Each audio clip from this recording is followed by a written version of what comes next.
In this video, I'm going to show you how to create your very own D&D character portrait.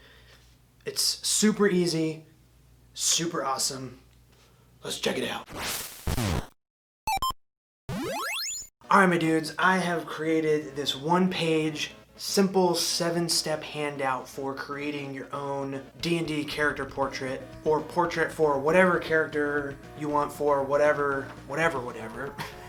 There's a link down in the description where you can download it, print it out if you want. So this project was inspired by a dude named Matthew Carlson. He goes by DreamJar415 on Instagram. It'll be linked below so you can check out his stuff. He's designing this awesome game called Wander Squares that looks incredible, and I think it's going to be on Kickstarter fairly soon. But anyway, he posted this image of a draw your own monster, basically what I ripped off to create this sheet of instructions, but it totally reminded me of my approach on creating maps that I've talked about in all these videos that I've done, but also how I learned to draw, and that is from the one and only Ed Emberley.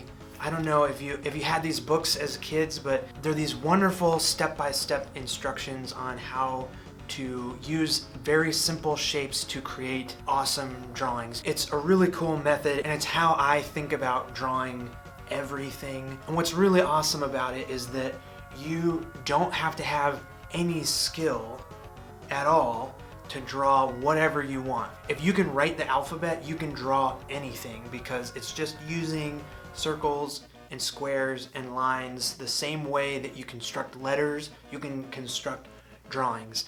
And that is what I'm getting at with this process. So you could go download the sheet right now and try it out yourself, or stick around for the rest of the video. I got a ton of tips on how to make doing this even easier and have your portraits look even better. So what I'm gonna do is make up my own D&D party, 5 or 6 characters just off the top of my head, and show you how easy it is to use this sheet to create some awesome looking D&D characters. Alright, let's jump over to the time lapse and I'll talk to you a little bit more about what I'm doing. But first, I'm gonna eat a Swedish fish. What? Okay, so I just cut down a sheet of Bristol board into a few magic card sized pieces, and that's what I'm drawing on here. I'm just using a regular mechanical pencil, nothing fancy, and then I have one of my new favorite pens, the Papermate Flare size medium. These are like super common felt tip writing pens. You can get them basically anywhere. Any office supply store will have them. So if you've watched my past map making videos, I feel like I say this in every video, but in the videos before this, you know, I talk a lot about making a key beforehand. So before you get into your actual drawing, you're spending time to figure out how the pieces and parts of the drawing are going to work. And basically this worksheet that I created is that key. So you can use this worksheet as a key, you know, just pull out which head shape, which eyes, nose, mouth, ears, all that stuff that you want. Or if you want to get a little bit more adventurous, you can create your own key and draw out some of your own eye and nose and mouth types and different clothing and hairstyles. You know, I didn't include very many hairstyles or clothing types, but we'll talk about that more later. All right, so let's get into the actual process of drawing. First of all, it's very important to start with pencil so you can erase and move things around as you need to. I've laid out the steps pretty clearly on the worksheet. You start with a head shape, add eyes, nose, mouth, ears, and then embellish with hair and clothes and all of that. Once you've figured out the drawing in pencil, then you can ink over top of it with Papermate Flare medium or whatever other pen you care to use. The tools aren't really important. Starting with pencil and then inking over top of it, and then erasing the pencils and coloring it if you want to color it. That's the process. Okay, so I'm making these characters up as I go, and really all I'm thinking about is this is going to be a halfling rogue, or a human cleric, or a dwarf fighter. and what kind of personality they have, or I guess not even personality, but what sort of expression I want them to have. And usually it's just smiling and having fun, because D&D is awesome and I just want my characters to have fun. But I think the main thing about drawing a portrait of a character, especially one that you have in mind already, if you're drawing your own D&D character, you should be able to describe their appearance with words. And if you can do that, then it's super easy to follow each step of this process and figure out exactly how each little piece and part should look, and then just go step by step. So let's say your character is an elf. You know, they might have a longer, pointier head shape. Their eyes might be more almond shaped instead of just the little dot eyes or the big round eyes. They might have a long, pointy nose instead of a short round one. And usually a distinguishing feature of an elf are their pointy ears. So you can choose whatever length and height and whatever amount of pointiness their ears are. But the idea is, if you can say, okay, my elf character has a pointy chin, a pointy nose, thin lips, almond eyes, big pointy ears, that makes it a lot easier to make the character look like the character you have in your mind. The other thing I should mention about drawing eyes or ears or nostrils, anything that there's two of, is that one of the trickiest parts about drawing a portrait is keeping things symmetrical. You know, keeping the eyes the same size and the ears the same size. I'm not being too picky about it, but that's something that if you're not the most experienced drawer, illustrator, might be a little bit of a stumbling block, but just another reason to take your time in the pencil stage, erase, get things lined up evenly, make sure things are the same size. Especially when things are this simple, it goes a long way in making your drawings look extra good when the eyes are the same size.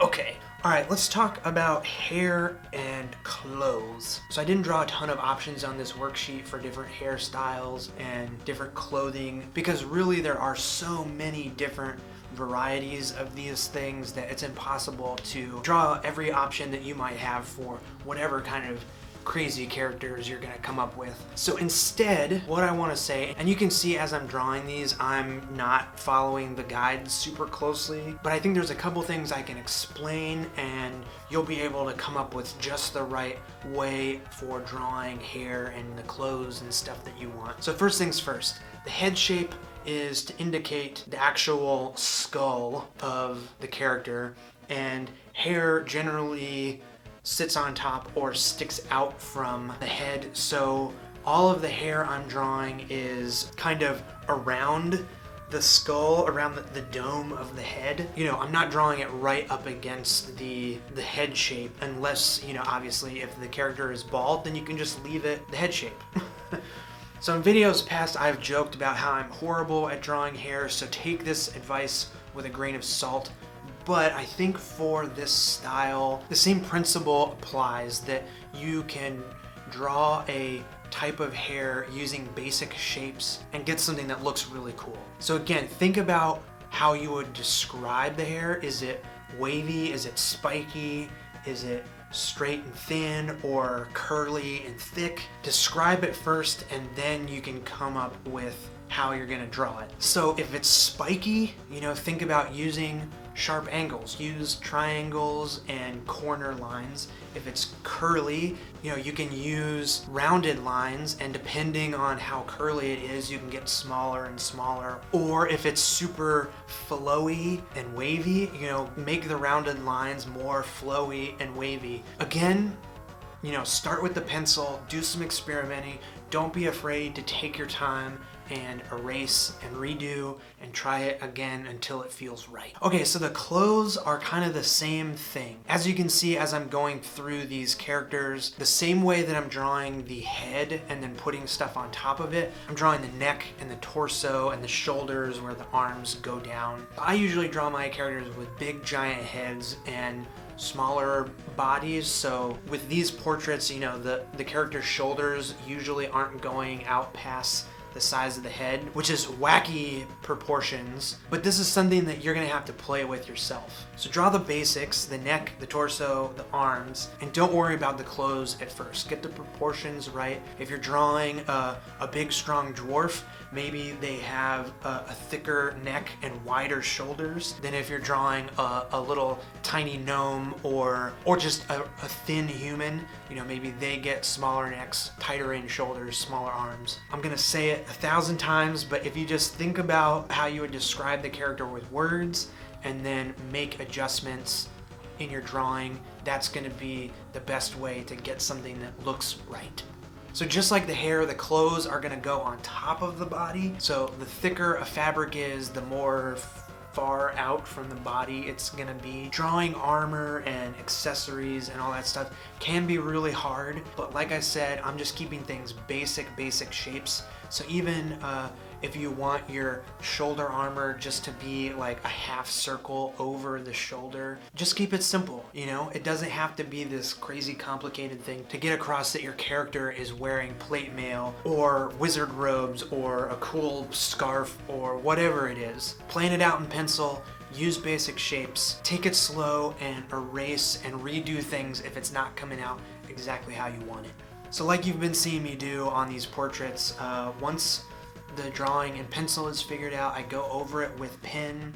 I guess technically you don't have to do this step, but I like to make things look crisp and sharp and nice and black and white looking. Well, actually, I guess now I'm going to use my Copic markers and give these dudes a little bit of color. So don't feel like you have to add color to your portrait, you know, especially if you have just a black and white character sheet that you're drawing your portrait into. You know, keeping them black and white will look just as cool. And don't get hung up on using Copic markers. Like, whatever tools you want to use to color, to ink, to draw, you use the tools that you have. Just remember to take it slow, be patient, don't be afraid to redo your drawing if it didn't turn out exactly how you wanted, and have fun with it, dude. I could sit here and draw character after character after character because one, it's a lot of fun to come up with new character ideas, and two, this method of drawing it makes it super easy to crank out all these awesome character ideas. So yeah, give it a shot. You can do it, I promise.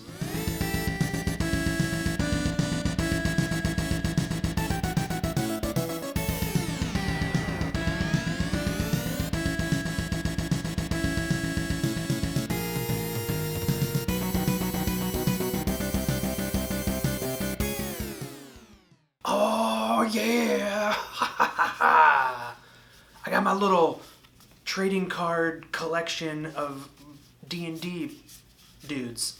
Alright, check out the one-page worksheet, step-by-step character creation portrait process handout.pdf down in the description below. Free to use, print it out, just look at it on your screen.